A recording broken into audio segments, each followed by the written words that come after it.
Morning. देखो अपना chapter number चल रहा है 4। चैप्टर नंबर 4 है प्रतिरक्षा और दृढ़। प्रतिरक्षा एवं अर्थसमूह।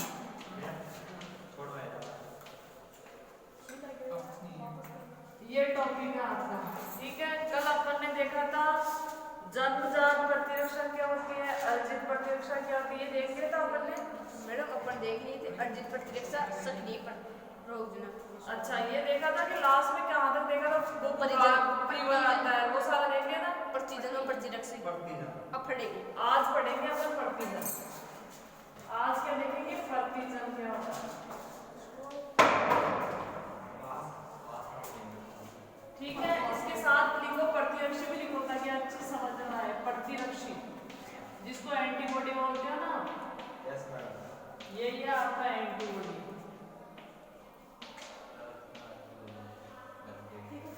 क्या कह रहा है, बोलो रे। प्रतिजन क्या होता है, जैसे ही आपके शरीर में कुछ बाहरी कण प्रवेश कराए तो प्रतिजन क्या होता है आपका, बाहरी कण। प्रतिजन क्या होगा आपका, बाहरी कण होगा। वो कुछ भी हो सकता है, बाहरी कण। जैसे जीवाणु हो सकता है जिसको बैक्टीरिया बोलते हो आप, कांटा हो सकता है, वायरस हो सकता है, कांटा हो सकता है, इसके अलावा प्रोटोजोआ हो सकता है। मतलब मैं भी बंद तुम्हारे जूते लगाने वाली हूं।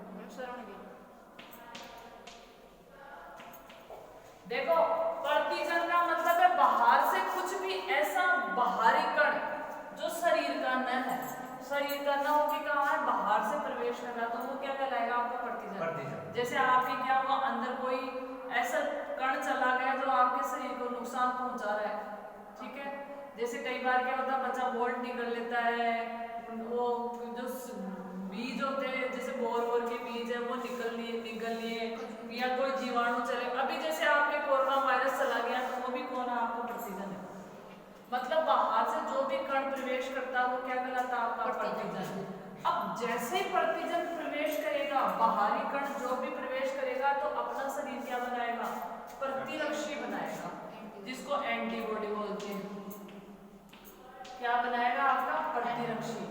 ठीक है, तो कभी भी प्रतिरक्षी कब बनेंगे, जब शरीर में प्रतिजन प्रवेश करेंगे। बिना प्रतिजन के प्रवेश करे आपका कभी भी प्रतिरक्षी नहीं बनता है। तो प्रतिजन जैसे प्रवेश करा, जिस प्रकार का प्रतिजन है उसी प्रकार की क्या होगी, प्रतिरक्षी। अभी जैसे किसी के कोरोना हो गया, ठीक है, शरीर में कौन सा कण प्रवेश किया, आपका कोरोना वायरस। ठीक है, कोरोना वायरस का नाम क्या है, कोविड-19। क्यों, क्योंकि 2019 के लास्ट में आया था। और जो इससे बीमारी होती है वो कौन सी बीमारी है, कोरोना। बीमारी का नाम है आपका कोरोना और वायरस का नाम है कोविड-19 या सार्स कोविड-2। इसका पूरा नाम है आपका, आपके नहीं आता है, सार्स कोविड-2। इसको लिखने का तरीका भी ये होता है, कोविड-2 ऐसे लिखते हैं इसको। नहीं, तुम्हारी जरूरत नहीं है, बस तुमको ध्यान रखो, काम ही नहीं है तुम्हारे, ये थोड़ा काम आता है। ठीक है, तो ये जैसे ही आपके शरीर में कोरोना वायरस एंटर हुआ तो क्या हो गया, आपके ये प्रतिजन है। और आप लोगों ने सुना होगा उसके बॉडी में प्रतिरक्षी बन गए, मतलब एंटीबॉडी बन गए। ऐसे कहा जाता है जिसके एक बार कोरोना हो गया उसके दोबारा नहीं होगा, कहा जाता है। पर कम से कम क्या होता है, 6 महीने तक तो नहीं होगा, 6 महीने बाद की गारंटी नहीं है। क्यों नहीं है, क्योंकि धीरे धीरे प्रतिरक्षी क्या हो जाते हैं, आपके कमजोर हो जाते हैं। ठीक है, तो ये है आपका प्रतिजन और प्रतिरक्षी। अब अपन डिटेल से देखेंगे इनकी संरचना कैसी होती है, ये कार्य कैसे करते हैं, ये सारा अपन डिटेल से देखेंगे। ये तो एक आपका फंडा था कि होता क्या है, दोनों में क्या अंतर है, दोनों क्या है। तो सबसे पहले देखेंगे अपन प्रतिजन। सबसे पहले देखते हैं प्रतिजन, तो इसको कैसे लिखेंगे, साधारणतया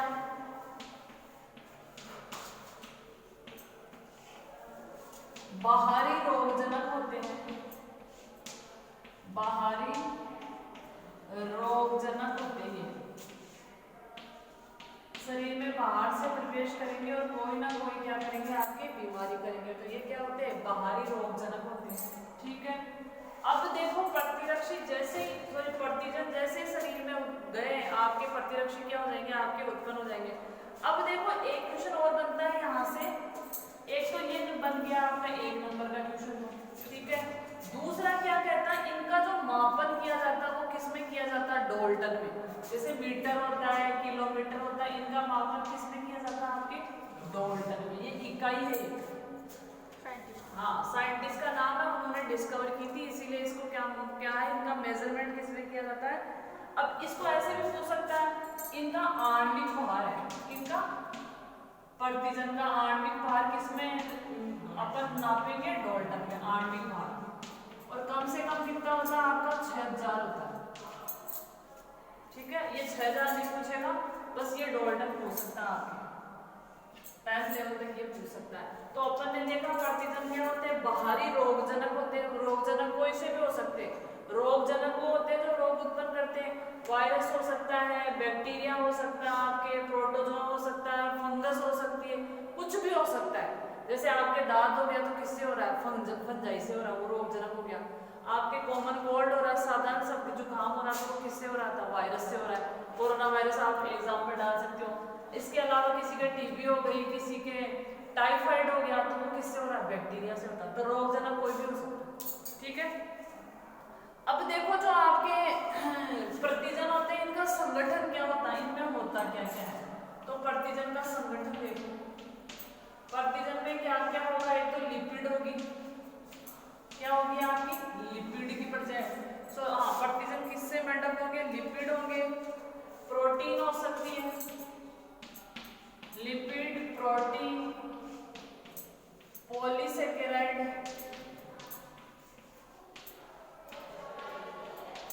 क्या क्या हो सकते हैं, लिपिड हो सकते हैं, प्रोटीन हो सकती है, पॉलीसेकेराइड हो सकते हैं। ठीक है, इसके अलावा क्या हो सकते हैं, न्यूक्लिक अम्ल हो सकते हैं, आरएनए और डीएनए। तो न्यूक्लिक अम्ल हो सकते हैं, इनमें से कुछ भी हो सकता हो। इसको इस तरह से समझ लो, जैसे अभी क्या है आपके जो कोरोना वायरस है, जो कोविड-19 है, उसमें क्या होता है आपका प्रतिजन कौन प्रवेश करता है, आपके आरएनए वायरस या न्यूक्लिक वायरस डाल सकते हो। तो प्रतिजन होता है, उसमें क्या क्या होगा, लिपिड हो सकती है, प्रोटीन हो सकती है, पॉलीसेकेराइड हो सकती है, न्यूक्लिक अम्ल, डीएनए या आरएनए कोई भी हो सकता है। अभी इसमें कोविड-19 में कौन है आपका, आरएनए वायरस है। कल की जो डिस्कवरी हुई है, कल जो डेटा निकल गया है, उससे ये कहा जा रहा है अगर आपके वैक्सीन लगा भी दिया, टीका लगा भी दिया, तो आप 60% तक की सिक्योर हो। 30% आपके चांस आप बीमार हो सकते हो कोविड-19 से, क्योंकि कोविड-19 कभी खत्म नहीं होगा, अपने साथ ही रहेगा ये जिंदगी भर। वैक्सीन से क्या है, थोड़ा अपनी इम्यूनिटी बढ़ जाएगी, पर अगर आप बचना चाहते हो इससे तो क्या यूज करोगे, कंप्लीट बचना चाहते हो तो मास्क लगा के रखोगे। सार्वजनिक स्थलों पे कहीं भी जाते हो आप तो मास्क का ज्यादा से ज्यादा उपयोग करोगे। तो अब आप लोग कौन लगा रखे हो मास्क, देख लो आप। और मास्क भी प्रॉपर नहीं लगा रखा है, मास्क प्रॉपर लगाओ। क्या है, मास्क लगाओ तो बोलना ही नहीं है, तो बोल के करना ही क्या है। मास्क को धोना भी चाहिए, घर जाओ इसको साबुन से धो और सुखा दो। धूप में सुखाते हैं। हाँ, धूप में नहीं, साबुन से धो के ही सुखाओ, फिर धूप में सुखाओ। रोज मास्क को धो, क्योंकि अगर आप मास्क लगा रहे हो और उसको धो रहे नहीं तो सबसे बड़ा नुकसान, और ज्यादा भयंकर नुकसान कर रहे हो। कम से कम 2 मास्क ले लो, कपड़े का मास्क आराम से बन जाता है। नहीं बनाना है तो क्या कर सकते हो, कोई भी आपका जैसे शर्ट है या फिर क्या बोलते हैं इसको, टी शर्ट है, उसकी बाजू काटो, डबल होती है, दोनों तरफ से काट लो, और जैसे ऐसे कटा हुआ ऐसे रहना, इधर भी गुलाम हो इधर भी गुलाम हो, एक धागा डालो, एक लंबा सा, जैसे नाड़ा टाइप का होता है, सूती हो जो भी हो। मैं बता दूं कि आपको मास्क बनाना बिल्कुल बिना किसी के, आपके सिर्फ काट के लगाना है। उसको गले में डाल लो, बंद वाले मुंह को गले में डाल लो, खुला मुंह है ना उसको सीधा ऐसे डालो, और ये लो साहब आपका मास्क तैयार हो गया। बिल्कुल इजी, किसी की जरूरत नहीं है, मम्मी की भी जरूरत नहीं है, आप भी कर सकते हो। अगर किसी के पास मास्क नहीं है तो कपड़ा होता है पुराना टी शर्ट वगैरह है जो, उसकी आस्तीन काट लो इतनी, नहीं आपको तो कल ले आना, एक आस्तीन ले आना, एक बड़ा सा वो ले आना डोरा आस्तीन क्या होता है, ये इसका बन जाएगा। जैसे ये है, सपोज आपने इसको यहाँ से काटा, ये इतना पोर्शन आ गया।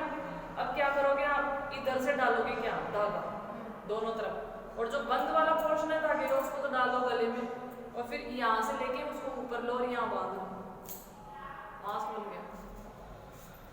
ठीक है, तो अपन देख रहे हैं प्रतिजन। तो प्रतिजन के बारे में देखा, साधारणतः बाहरी कण होते हैं, न्यूक्लिक अम्ल के बने हो सकते हैं, इसके अलावा प्रोटीन हो सकती है, लिपिड हो सकती है, कुछ कुछ हो सकता है। अब देखो ये काम कैसे करेंगे, ये कार्य कैसे करेंगे, ये भी इम्पोर्टेंट है।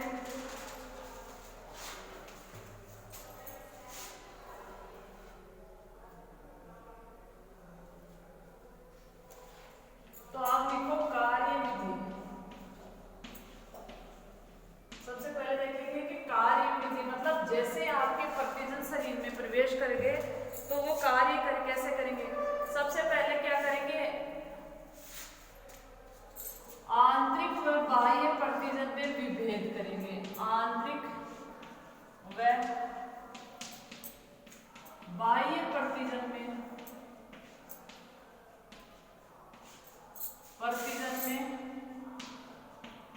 विभेद करेंगे। कैसे, समझो इसको।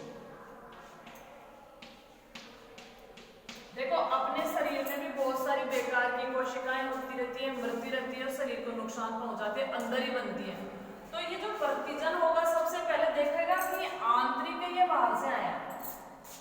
ये जो प्रतिजन है सबसे पहले ये देखेगा कि अपने अंदर जो भी आपका बाहर से प्रवेश किया ये कोशिका के अंदर ही बना, शरीर के अंदर ही बना। कई बार आपने सुना होगा कि उसके किडनी ट्रांसप्लांट की गई है, किसी के दूसरा हार्ट लगाया, थोड़े दिन तो वो जिंदा रहता है, फिर मर जाता है। क्यों मर जाता है, क्योंकि क्या होता है जो अपने शरीर के जो अंग होते हैं वो अपने आप उजाड़ते हैं। अपने शरीर में क्या है, जैसे अपन किसी का ब्लड भी नहीं ले सकते, बिना सोचे समझे नहीं लेते तो मर जाते हैं। ठीक है, अगर किसी का जैसे अपने क्या होता है कई बार कोई अंग खराब हो जाता है, किडनी को बोलते हैं ना, जो संबंधी है मम्मी पापा चाचा ताऊ उनके ही अपन ले सकते। क्यों, क्योंकि जो ये है ना आंतरिक और बाह्य कारक, अगर कोई बाहर वाला अंदर होता है शरीर में तो आपकी जो WBC क्या करती है उसको पूरी पूरी मारने की कोशिश करती है कि बाहर से कौन कैसे आ गया। इसीलिए कई बार क्या करते हैं वो अंग ही आपस में क्या कर देते हैं, नष्ट कर देते शरीर को। ठीक है, तो जैसे ही अंदर एंटर हुआ तो वो देखेगा कि ये आंतरिक है या बाहरी है। इसने देख लिया कि ये बाहरी है, आंतरिक नहीं है। फिर क्या करेगा, आपके एक जगह होती है आपकी, जैसे आपका ये है आपका प्रतिजन। अब जो प्रतिरक्षी आएगा वो एक जगह पे आके सेट होता है, एक फिक्स जगह होती है उसी पे आके सेट होता है, और इस जगह को कहा जाता है आपका एंटीजनी निर्धारक। इसको क्या कहा जाता है आपका एंटीजनी निर्धारक। मतलब जैसे आपके ये तो आपकी क्या है एंटीजन है। अब सपोज नहीं, ये तो क्या आपका बाहरी कण है, ये बाहरी कण है। अब जो एंटीजन होगा कौन, प्रतिजन, वो ऐसे देखेगा कि उसके जाके कौन सी जगह पे आपको टच होना है या कौन सी जगह पे वो जाके फिट होगा, तो वो जगह क्या कहलाती है एंटीजनी निर्धारक या एपिटोप। इसका दूसरा नाम है एपिटोप। भाई जैसे ही आपकी बॉडी में कोई बाहरी कण प्रवेश करेगा तो एंटीबॉडी और एंटीजन आपके क्या होंगे, क्रिएट होंगे। अब जाके ये क्या करेगा, जैसे ये बाहरी कण है तो बाहरी कण के कांटेक्ट में आए बिना, उसको टच हुए बिना तो आप उसको नष्ट कर नहीं सकते। तो ये जाके वहां पे एक जगह ढूंढेगा जहां ताकि ये उससे जाके अटैच हो जाए, चिपक जाए। उसको क्या बोलेंगे, एंटीजनी निर्धारक या एपिटोप। ये दोनों नाम यूज किए जाते हैं। ठीक है, जैसे ये गया इन्होंने अपना स्थान का क्या कर लिया, आपका निर्धारण कर लिया। और जैसे इस स्थान का निर्धारण होता है तो अपने शरीर से बी कोशिका में बी लिम्फोसाइट और टी लिम्फोसाइट, ये कहाँ होते हैं, ब्लड में होते हैं। बी लिम्फोसाइट और टी लिम्फोसाइट दोनों लिख देती हूँ। बी और जो टी लिम्फोसाइट है वो सक्रिय हो जाते हैं। अपन ने शुरू में देखा था कि आपके जो मेथड होते हैं, जो विधि होती है, एक तो होती है भौतिक। ठीक है, त्वचा भी क्या कर रही है, नष्ट काम का काम कर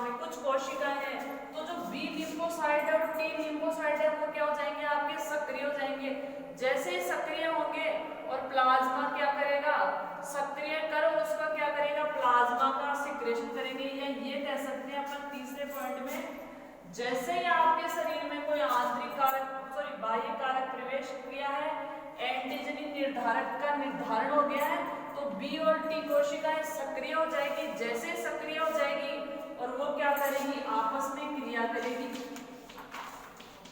आपस में क्रिया करेगी और उस बाहरी कण को क्या कर देगी, बाहरी कण को नष्ट कर देगी, बाहरी कण को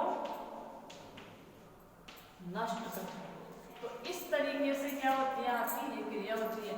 जैसे ही कोई बाहरी कारक गया है उसका विभेदन होगा, आंतरिक या बाहरी है, फिर वो क्या होगा, एक स्थल होगा जिसको एपिटोप कहते हैं, वहां जाके चिपक जाएगा। जैसे चिपकेगा बी और टी कोशिकाएं क्या हो जाएगी, सक्रिय हो जाएगी और आपस में क्रिया करके क्या उस बाहरी कण को क्या कर देगी, आपकी नष्ट कर देगी।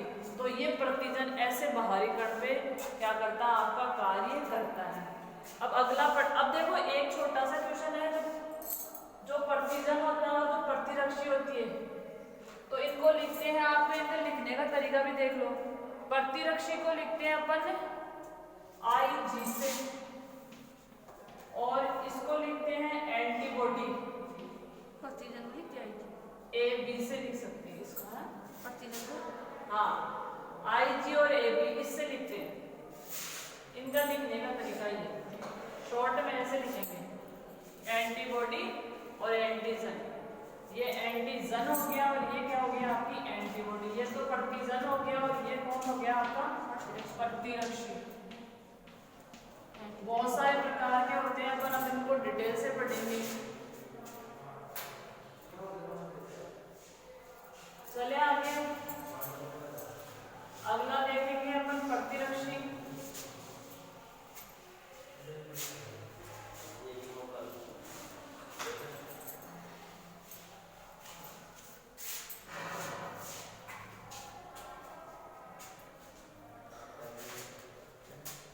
अगला देखते हैं प्रतिरक्षी या एंटीबॉडी। प्रतिरक्षी एंटीबॉडी, ठीक है। प्रतिरक्षी या एंटीबॉडी, इसको शॉर्ट में क्या लिखते हैं, IG लिखेंगे, ठीक है। अब देखो ये प्लाज्मा कोशिकाओं द्वारा निर्मित होते हैं। जो प्रतिजन होते हैं वो किससे निर्मित होते हैं, आपके प्लाज्मा कोशिकाओं से। प्लाज्मा जो रक्त का जो रंगहीन भाग होता है वो प्लाज्मा होता है, तो प्लाज्मा कोशिकाओं से बने होते हैं, प्लाज्मा कोशिकाओं से बने होते हैं।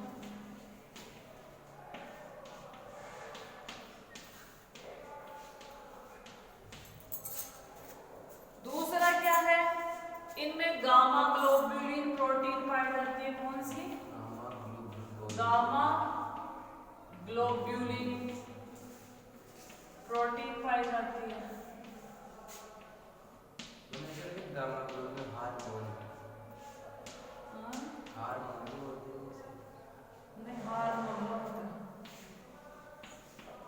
गामा ग्लोब्यूलिन तो प्रोटीन होती है, हार्मोन नहीं होता।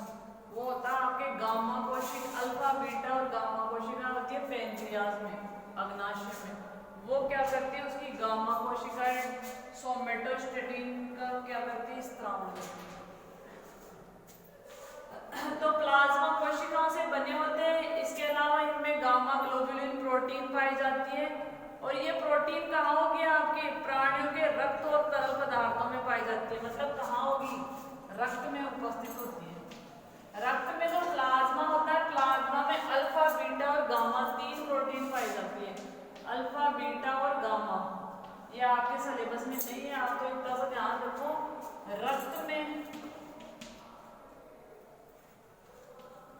गामा प्रोटीन, ये गामा को ऐसे लिखते हैं,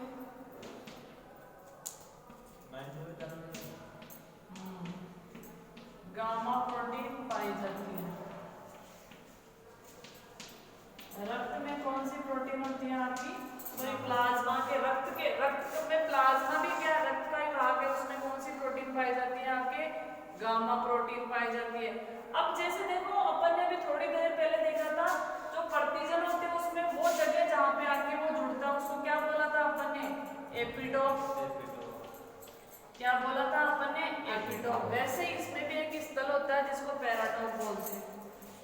ये क्या करेगा? प्रतिजन से जहां से जाके जुड़ेगा, प्रतिजन से जुड़ने का स्थान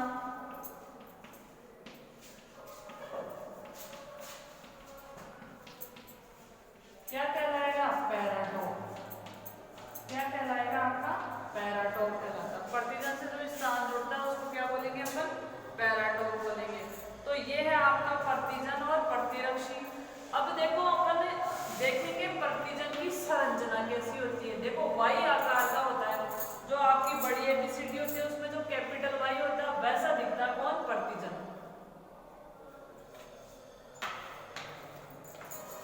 अब अपन देखो प्रतिजन और प्रतिरक्षी के बारे में थोड़ी बहुत, ये जो अपन ने अभी देखा ये उनकी क्या कह सकते हैं, उनका इंट्रोडक्शन था।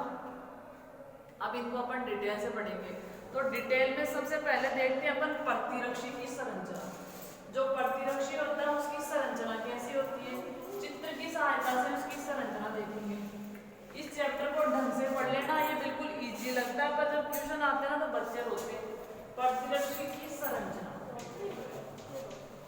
प्रतिरक्षी की संरचना कैसी, बोलो मुझे। प्रतिरक्षी की संरचना कैसी होती है? कैपिटल वाई जैसी होती है। ठीक है, अब मैं इसका चित्र बना रही हूँ, आप मेरे साथ साथ बनाओ।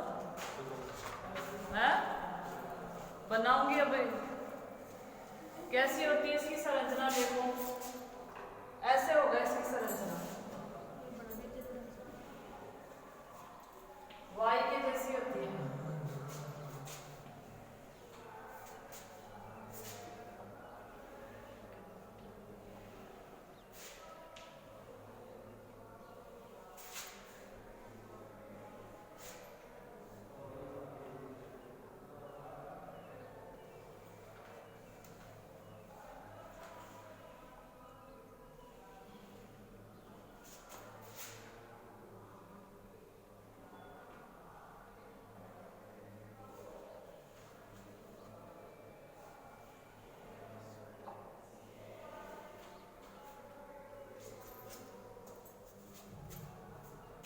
ये दो स्ट्रैंड प्रेजेंट होती है इसमें।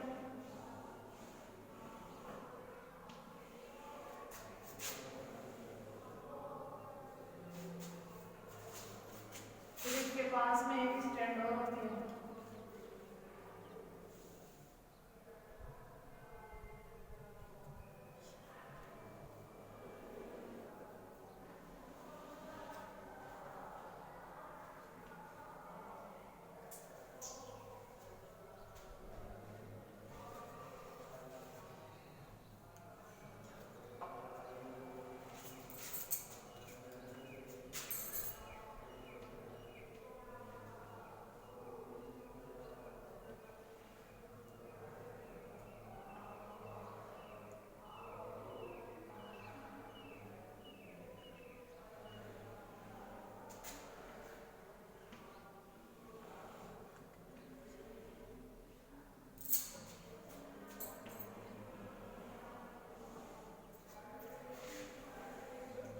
अब तो ये दिख रहा है ना आपके, ये वही एपिटॉप है आपके।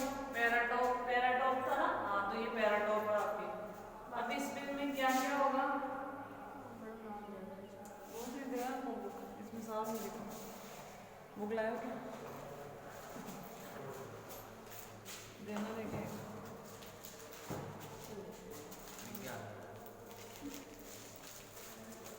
बनाओ बनाओ, टाइम तो है, पढ़ लो चुपचाप। टाइम की पढ़िए बैठोगे, ऐसे तो नहीं पढ़ ले। टाइम तो वैसे तो बार खराब चलता है। नाम लिखा इसमें ये ग्रुप जुड़ा हुआ था, इसको कार्बोक्सिलिक ग्रुप कहते हैं। ठीक है, ऊपर की तरफ क्या होगा? यहाँ NH2 समूह जुड़ा रहेगा, दोनों पे जुड़ा होता है NH2 समूह। यहाँ भी वही समूह जुड़ा होगा आपका NH2। यहाँ कार्बोक्सिलिक समूह जुड़ ही गया। इनके बीच में क्या होंगे? सल्फर बॉन्ड होंगे, SS बॉन्ड होंगे। अब यहाँ क्या होंगे? दो बॉन्ड प्रेजेंट होंगे, डबल होगा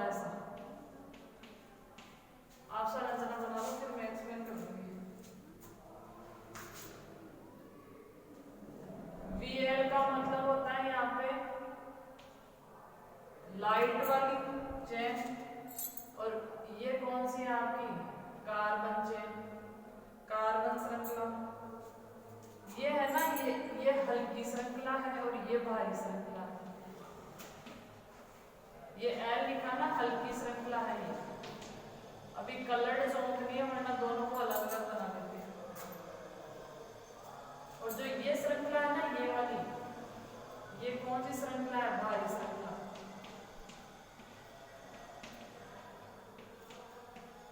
दोनों में ऐसे लागू होता है। यहाँ पे CH3 ग्रुप जुड़ा हुआ है, यहाँ पे CH2 ग्रुप जुड़ा हुआ है,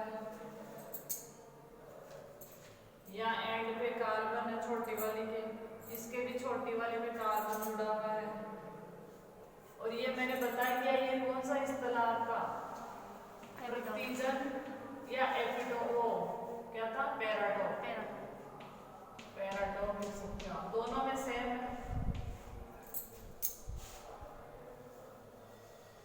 ये जो एस है ये क्या है आपके डाइसल्फाइड बॉन्ड, डाइसल्फाइड बॉन्ड या बंध।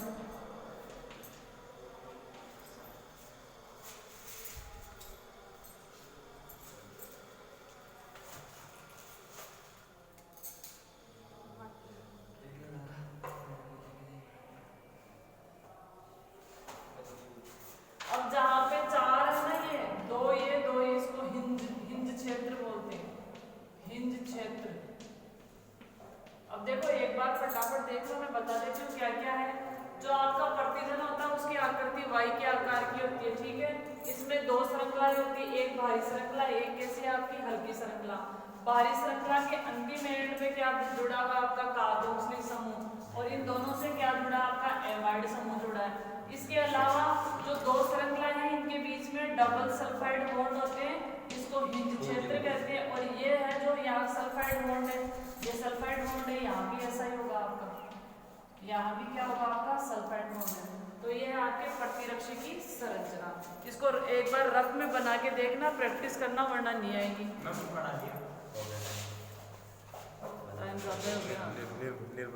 बंद हो गए।